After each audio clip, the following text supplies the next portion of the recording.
अस्सलाम वालेकुम viewers, welcome back to our channel 3D computing. Last lecture में हमने एग्जांपल देखी थी एरर एक्यूमुलेशन इन डिवीजन की। इस लेक्चर में हम देखेंगे errors of powers and roots. Lecture start करने से पहले आपसे रिक्वेस्ट करेंगे कि आप हमारी वीडियो को लाइक करें, शेयर करें एंड साथ ही साथ चैनल को सब्सक्राइब करें और बेल आइकन पर क्लिक करना मत भूलिएगा ताकि न्यू एनिमल वीडियो आप तक पहुँच जाए। So let's get started. Errors of power and roots, जैसे कि आप जानते हैं हर जो एक हमने एरर एक्यूमुलेशन का पीछे टॉपिक दिखा, हमने क्या किया था, जी की वैल्यू कैलकुलेट करते थे। यहाँ पर जी की वैल्यू कैसे कैलकुलेट करेंगे, g is equals to x power n where n is the power and denotes n integral और अ फ्रैक्शन क्वांटिटी। यहाँ पर कोई भी क्वांटिटी आ सकती है, मे बी वो फ्रैक्शनल हो या कोई और, पॉजिटिव भी हो सकती है और नेगेटिव भी। हम क्या करेंगे, जी की वैल्यू में से उसकी कॉरस्पॉन्डिंग जो एरर है उसे माइनस कर देंगे एज इट इज़। यहाँ पर क्या करेंगे, जो जी की वैल्यू कैलकुलेट करते हमने जो वैल्यू ली थी x1 हो या x2 हो, हम इसमें से क्या करेंगे, उनके कॉरस्पॉन्डिंग एरर्स माइनस कर देंगे।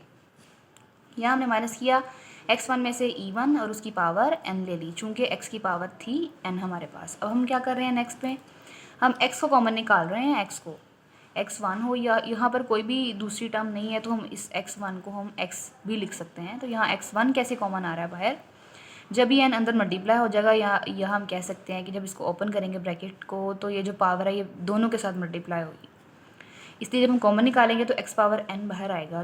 यहाँ पर क्या आएगा, 1 माइनस e1 ओवर x और यहाँ पर क्या आ जाएगी उसकी पावर। अब हम एक्सपैंड करते हैं राइट साइड को बायनोमियल थ्योरम एंड निगलेक्ट करेंगे हायर पावर को ऑफ e1 ओवर x।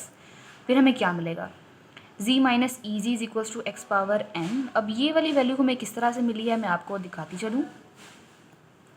जैसे कि मैंने आप लोगों को बताया कि बायनोमियल थ्योरम का यूज़ कर रहे हैं, उसके यूज़ में देखें 1 माइनस ए इसकी पावर n है, इसको हम किस तरह लिख सकते हैं, 1 minus n into A plus n into N minus 1 over 2 factorial into N A square minus, ऐसे 100 वैल्यूज़ हमारे पास चलती जाएंगी तो हम ये वाली वैल्यू लिख सकते हैं। तो 1 माइनस n और a की वैल्यू, यहाँ पर हमने क्या किया है, 1 माइनस n और a की जगह पे हमने क्या, जो यहाँ पर हमारे पास कौन सी वैल्यू थी कि e1 ओवर x, तो यहाँ पर हम सिंपली क्या कर रहे हैं, x पावर n बाहर मल्टीप्लिकेशन में सेपरेट चीज़ थी वो सेपरेट ही रही और इसे हमने चेंज कर दिया ये वाली पूरी की पूरी ब्रैकेट को किसमें, 1 minus n into e1 over x।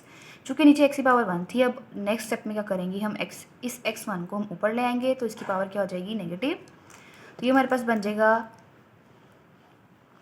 xn को मल्टीप्लाई किया xn minus n into e1 over x1 dot यहाँ पर x पावर n बन जाएगा। देन जो हमारे पास नेक्स्ट स्टेप आएगा वो ये वाला स्टेप होगा कि x power n minus n into E1, x power n ये वाला, एंड जो ये x की पावर 1 है वो ऊपर जाके क्या हो जाएगी, नेगेटिव हो जाएगी, तो n में से यहाँ से उसे माइनस कर देंगे। ओके, देन अब z की वैल्यू क्या थी हमारे पास, z की वैल्यू थी हमारे पास x की पावर n, तो हम यहाँ से और यहाँ से z की वैल्यू कैंसिल कर देंगे, हमारे पास रह जाएगा minus E G is equals to minus N into E और x की पावर n माइनस 1।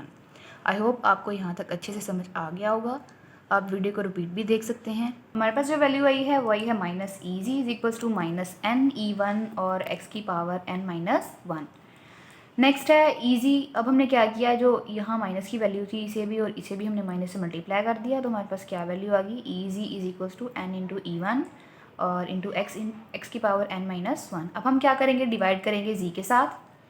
डिवाइड करने पे हमें क्या मिलेगा, e g divide by g is equals to N into e one x power n minus 1 divide by x की power n जो कि z थी।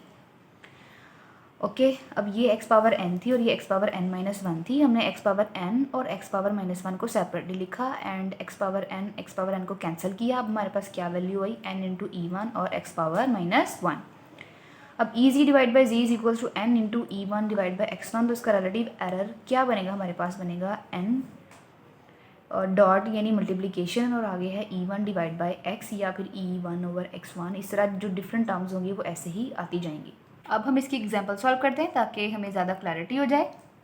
चलें, एग्जांपल है इसकी, गिवन 48.424 इसके ऊपर स्क्वायर रूट है, determine the maximum absolute error, relative error and the range in which the answer lies.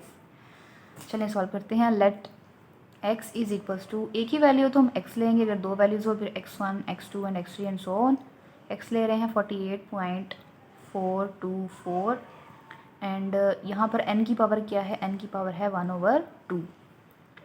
अगर यहाँ पर हमें कोई वैल्यू नहीं बताई होती, सिंपली स्क्वायर रूट या अंडर रूट जैसे हम बोलते हैं दिया होता है, तो हम क्या करेंगे, n की पावर 1/2 लेंगे। अगर यहाँ पर 3 हो, 4 हो, 5 हो तो ऑब्वियसली हम क्या लेंगे, यहाँ पर 1/3, 1/4, 1/5 इसी तरह से लेंगे। z is equals to under root या square root x which is equals to under root 48.424। इसका आंसर हम कैलकुलेट करते हैं। अंडर रूट 48.424, इसका आंसर आ रहा है हमारे पास 6.959 एंड इस x का कॉरस्पॉन्डिंग एरर हम क्या बोल सकते हैं या क्या होता है हमारे पास, e is equals to 1/2 multiply by 10 power 1 2 3 10 power -3। अब हम इसे कैलकुलेट करेंगे रिलेटिव एरर। रिलेटिव एरर का क्या फार्मूला था, रिलेटिव एरर का फार्मूला था relative error is equals to n into E1/x। तो हम सिंपली क्या करेंगे, रिलेटिव एरर के लिए n क्या था, n की वैल्यू थी 1/2 लेंगे, मल्टीप्लाई e की वैल्यू क्या थी, e की वैल्यू थी 1/2 मल्टीप्लाई 10 पावर -3 जिसको हम लिख सकते हैं 0.5 multiply 10 power -3 and divide by x की वैल्यू क्या थी 48.424। Let's calculate it. 1/2 को हम 0.5 लिख सकते हैं, 0.5 multiply by 0.5 multiply 10 power -3 and divide by 48.424। इसका आंसर आ रहा है हमारे पास 0.0051 या हम सिर्फ 5 तक भी लिख सकते हैं मल्टीप्लाई 10 पावर -3।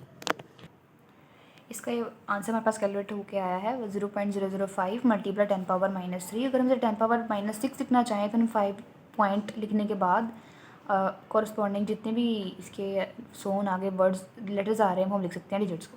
अब हम इसका एब्सोल्यूट एरर फाइंड करते हैं। Absolute error is equals to relative error multiply by z। Relative error की वैल्यू आई थी 0.005 मल्टीप्लाई 10 पावर -3 एंड देन उसको मल्टीप्लाई करेंगे z की वैल्यू से जो कि है 6.959। इसका आंसर कैलकुलेट करते हैं। उसी आंसर को मल्टीप्लाई करेंगे 6.959 से, तो क्या आएगा हमारे पास यहाँ पर 3.59 है जिसको हम अगर लिखना चाहें तो ऐसे लिख सकते हैं 0.35 मल्टीप्लाई बाय 10 पावर -4। हम इसे लिख सकते हैं 0.35 मल्टीप्लाई 10 पावर -4 या अगर हम इसे मज़ीद कम करना चाहें इसकी पावर को तो हम लिख सकते हैं 0.035 मल्टीप्लाई 10 पावर -3।